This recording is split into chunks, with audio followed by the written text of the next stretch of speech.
यहाँ तो शिवराज सिंह चौहान के खेमे में आ गई, लेकिन वसुंधरा राजे के साथ क्या नाइंसाफी हो रही है? क्या उनको यहाँ मौका नहीं दिया जा रहा? महिलाओं को आगे रखने वाली बात क्या अब यहाँ पर बीजेपी चूक रही है? जी, जाहिर सी बात है। और सबसे महत्वपूर्ण बात यही आपने जो कही कि क्या राज्य के खिलाफ जो एक साजिशन उनको पीछे करने का जो काम किया जा रहा है, बिल्कुल आपने सही कहा कि मध्य प्रदेश के मुख्यमंत्री रहे शिवराज सिंह चौहान को दिल्ली बुलाया जाता है और उससे पहले उन्होंने कहा था कि मरना पसंद करूंगा, दिल्ली नहीं जाऊंगा। और लेकिन जैसे ही दिल्ली से बुलावा आता है, भागे भागे दिल्ली पहुंच जाते हैं, क्योंकि कहा जाता है कि कुछ ना से कुछ बेहतर है और कुछ जो बेहतर उनको मिल रहा है शायद उसके ऊपर ज़्यादा ध्यान उनका इस समय होगा। लेकिन हाँ, राज्य के साथ में वाकई ये लग रहा है कि कहीं ना कहीं नाइंसाफ़ी हो रही है। उनके बारे में अभी तो कोई सुगबुगाहट नहीं, हालांकि बीच में खबर थी कि वो दिल्ली पहुंचने वाली हैं, लेकिन जिस तरह से बिना बुलाए वो दिल्ली पहुंची थी पहले, हो सकता है इसका खामियाजा उनको भुगतना पड़ रहा हो, क्योंकि जो आला कमान है वो लगातार उनसे खफा रहा है, चाहे जेपी नड्डा हो, अमित शाह हो या और तमाम बड़े नेता हों।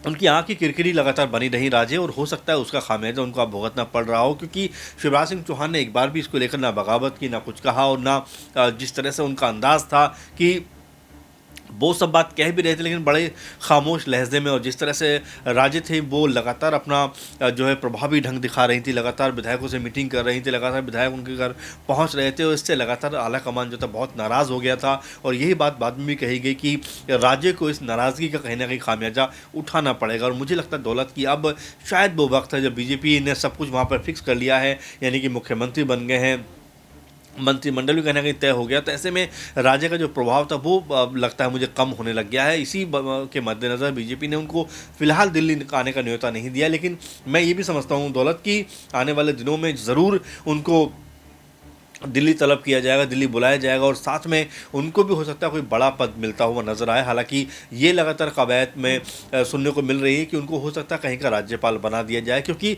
जिस तरह से बीजेपी है वो राजस्थान और मध्य प्रदेश में अगर आला कमान की चलने की नौबत आती है, यानी कि आला कमान अगर अपनी बात को मनवाता हुआ नजर आता है इन राज्यों में, तो उनको दोनों बड़े नेताओं को वहाँ से हटाना होगा, बुलाना होगा। और ऐसे में शिवराज सिंह चौहान तो लगभग कह सकते हैं कि आला कमान के शिकंजे में आ गए, लेकिन अभी भी राज्य को नहीं बुलाया गया। इसका मतलब अभी भी उनके साथ में कुछ कह सकते हैं कि जो बैठना चाहिए वो नहीं बैठ पा रहा है, और हो सकता है कि आने वाले दिनों में राज्य भी दिल्ली में नजर आ जाए।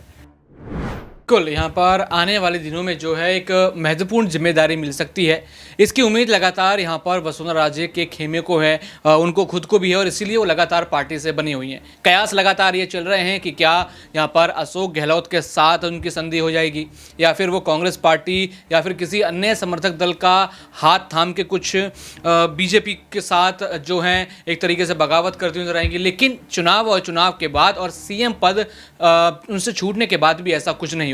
लेकिन ये देखने वाली बात होगी कि क्या बीजेपी उनके इतने साल की जो उन्होंने सेवा की है क्या उसका फल दे पाएगी। जिस तरीके से उन्होंने राजस्थान की राजनीति को गहलोत और यहाँ पर कई बड़े बड़े जो कांग्रेस के नेता थे उनके सामने भी बचा कर रखा, भले ही 5 साल यहाँ पर उनके कुछ कमज़ोर रहे, लेकिन क्या अब जो वो 10 साल वो वहाँ पर उन्होंने अपनी सरकार चलाई, क्या उसका एक अच्छा परिणाम उनको मिलेगा? क्या यहाँ पर उनको एक बड़ा पद मिलेगा कि नहीं? लगातार इसकी यहाँ पर चर्चा है, लगातार कयास लगाए जा रहे हैं कि अब शिवराज को मौका मिला है तो वसुंधरा को भी मौका मिलना चाहिए।